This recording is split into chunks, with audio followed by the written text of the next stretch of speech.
I went to the movies this week. I saw the movie Mr. Brooks. That's right. Everybody else on Earth was seeing Knocked Up. I was in a theater seeing Mr. Brooks. And I, dare I say, Mr. Brooks might be the funnier of the two movies. Even though everybody likes Knocked Up, I doubt it can match the hilarity of Mr. Brooks, which I would recommend to everybody listening.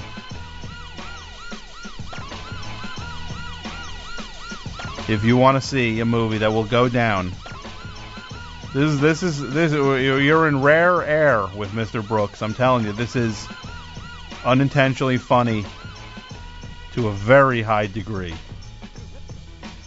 Don't believe me? Let me give you a little taste. Imagine Kevin Costner, for starters. No, there's more than that. You're not just going to laugh at a Kevin Costner movie. He's a serial killer in it. And you know what I'm going to say right now? If you have interest in seeing the movie Mr. Brooks and don't want me to ruin the movie, turn off your radio for the next 10 minutes. But I'm telling you, this movie was hilarious. FMU, you're on the air. Hey, Tom, it's Alex. I'm calling from New Jersey. What's up? From Parsippany, actually. What's up, buddy? I was actually wondering why you would even go see Mr. Brooks. I mean, it's got Kevin Costner, who was in that amazing Waterworld movie, and The Postman. Yeah, you're not gonna do what I'm about to talk about now, are you? No, I actually haven't seen it. I was just honestly wondering your motivation. Oh, maybe you can listen and find out there, buddy. Okay. Thanks. Jeepers. Was it one-on-one? One-on-one? You don't listen? What, interactive radio? Doing a radio show, people. Yeah, seems like a nice enough chap. Could maybe give me a chance to warm up on what I'm saying. Why would you see that? Why would he see that? He just started talking about it for 14 seconds. I wonder why he would see that. Boop, boop, boop, boop, boop, boop, boop, boop. I'm going to ask him. Hello, Tom? Yeah, why would you see that? You know what? My fault, though. I'm driving the bus. I shouldn't have picked up. Those calls are fool's gold sometimes. See the line flashing, I can't resist it. I don't know what that's my fault. You know what, Alex? You didn't do anything wrong. I did everything wrong on that. That was my mistake. You're an okay enough guy. I apologize. So anyway, I go to see this movie, Mr. Brooks. Wait, Tom just went to see Mr. Brooks? I gotta call up and find out why. Boop, boop, boop, boop, boop, boop, boop. And I would put him back on the air again. So, Kevin Costner is a serial killer. The thumbprint killer.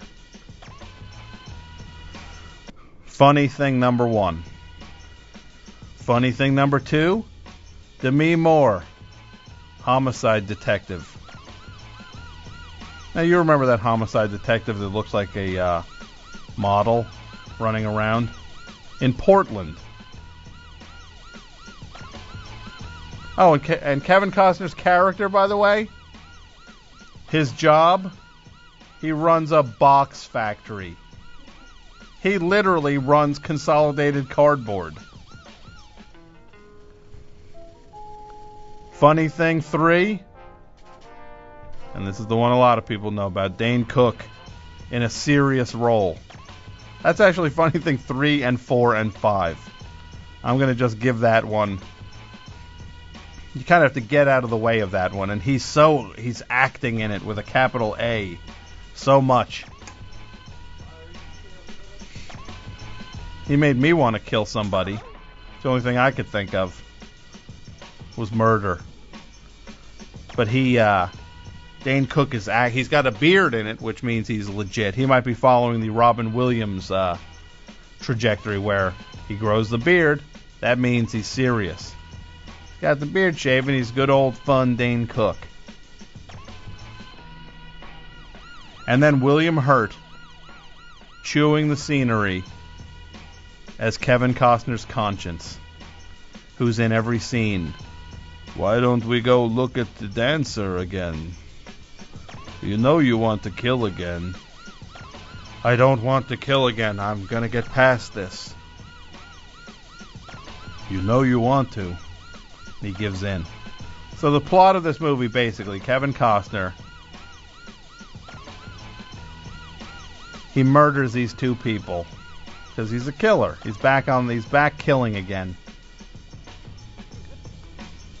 And as he shoots them, he accidentally leaves a window, the curtains wide open, the drapes, so they can see right in. So anyone can see right in. Anyone can see right in as he killed them. And then he's working at his box factory, and a man shows up. It's Dane Cook.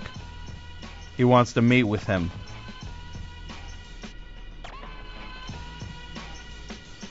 And what does he say? He shows up with pictures. He slides them to Kevin Costner. Starts looking at them.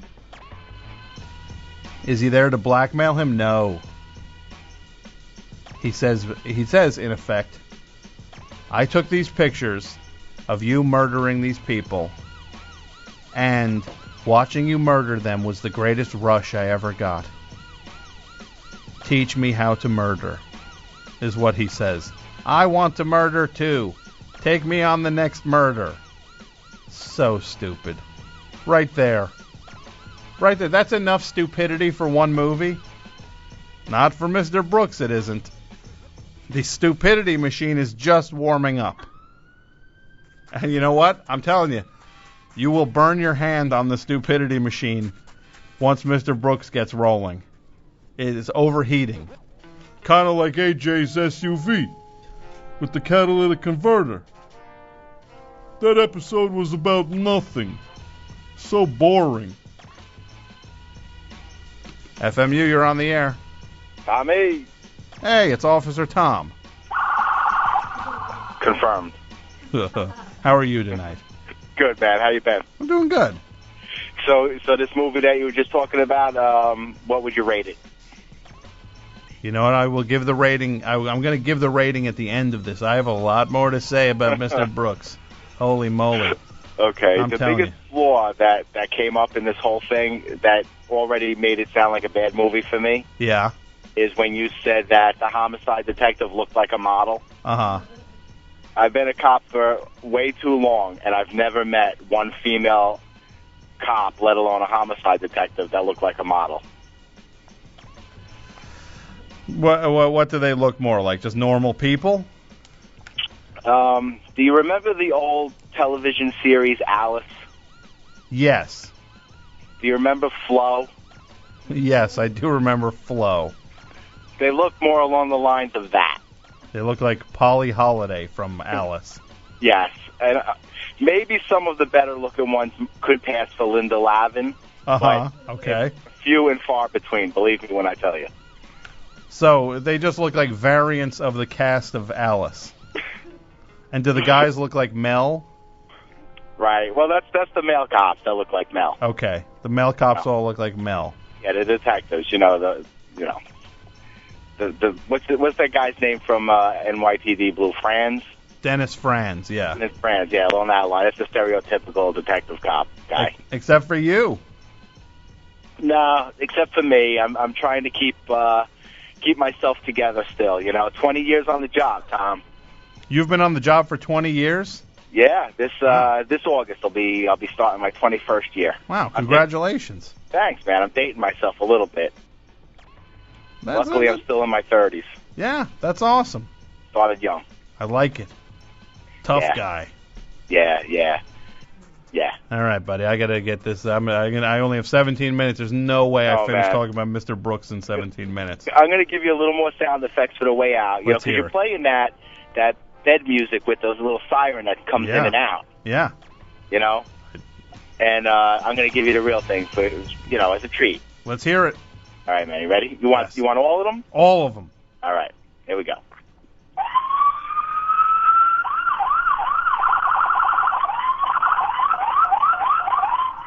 Over and out. I love it. Your tax dollars at work. Take care, Tom. Yeah. You just woke up an entire neighborhood. I'm trying to sleep. I'm earning my money, man. Something must be going horribly wrong. That cop hit every siren that his squad car's got. No, he's just calling a radio show. I got that one, too. Do you hear that? Yeah, I heard that. All right. Oh, I heard that. You take care. Bye. So anyway, Mr. Brooks basically says, teach me how to murder. And I am going to give plot details away, a.k.a. spoilers away, because they spoil elements of the story if you wish to see it. So he says, teach me to murder. That's what Dane Cook says. And then they go driving around looking for someone to murder. And he's like, how about that guy? You want to murder that guy? And he's like, yeah, let's murder that guy in the truck who cut us off. They're just mad. Like, let's murder him. And it's like, no, not tonight. He's like, I want to murder someone tonight. And then in the back, William Hurt's like, he's out of control. Like, William Hurt is like Obi-Wan Kenobi, but of murder in it. So, here's when it gets dumber than it could have gotten already. If you thought we were in the dumbest area of the story, far from it. Demi Moore's also chasing this other serial killer, this other murderer loose in Portland, chasing this guy and his murderous girlfriend. He escaped from jail and they're loose in Portland. So, but now she's also got the thumbprint killers back on the prowl. She goes into the apartment where Kevin Costner shot up everybody, killed 2 people. She's looking for a clue. She's looking around, and she sees the curtains are pulled shut. And she goes up to the curtains and goes, looking at them, she says, these curtains are pulled closed. They're closed. They're closed too much, which means they must have been open. And she pulls them open, and you see the apartment across the way, Dane Cook's apartment. And I just say, wait, these curtains were closed too much, which means they must have been opened, which is the most gigantic leap of logic you could ever take. So,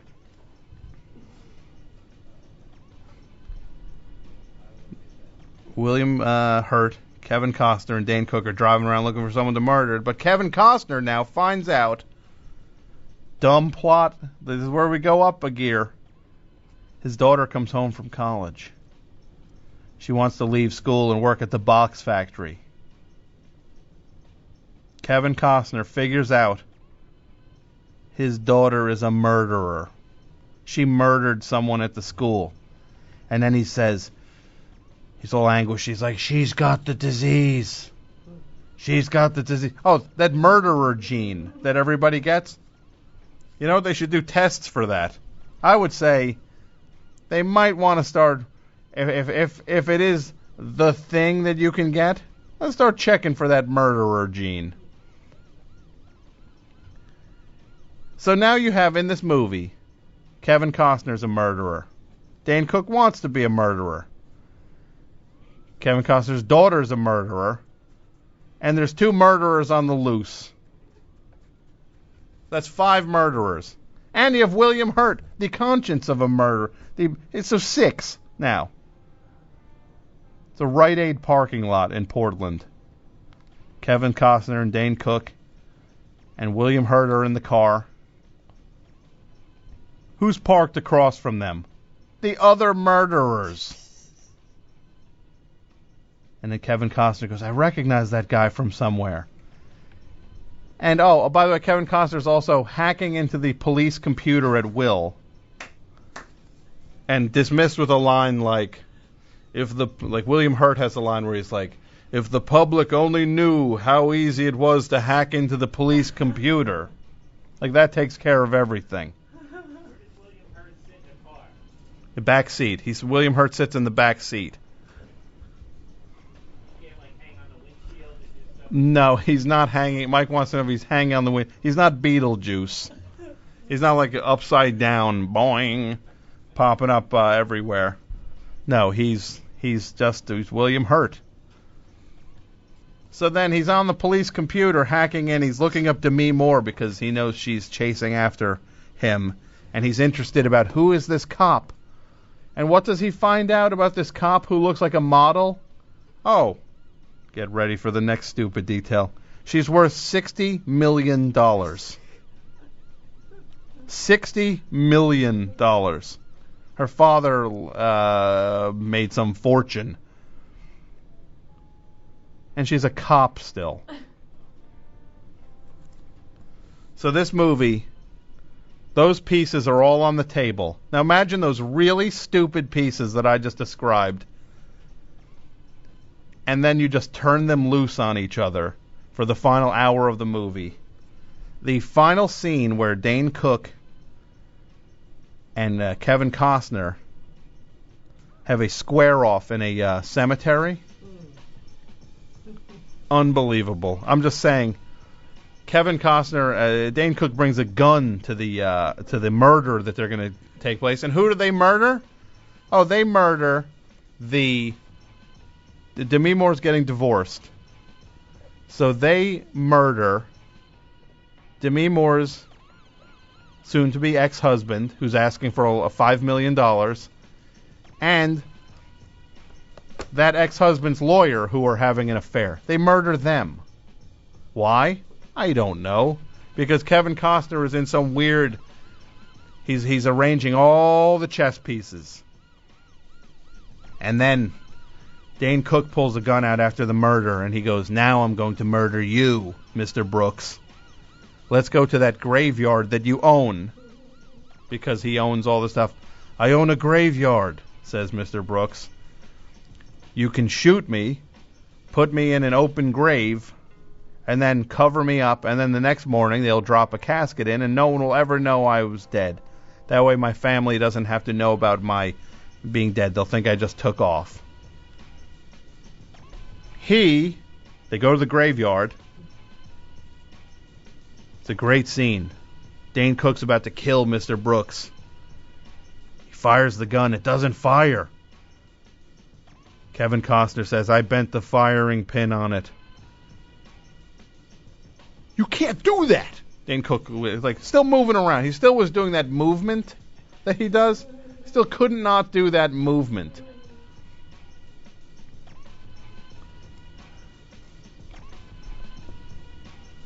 And look, I got to say to Dane, look, people have different things in their life and stuff, but this guy, I'm not even going to say it.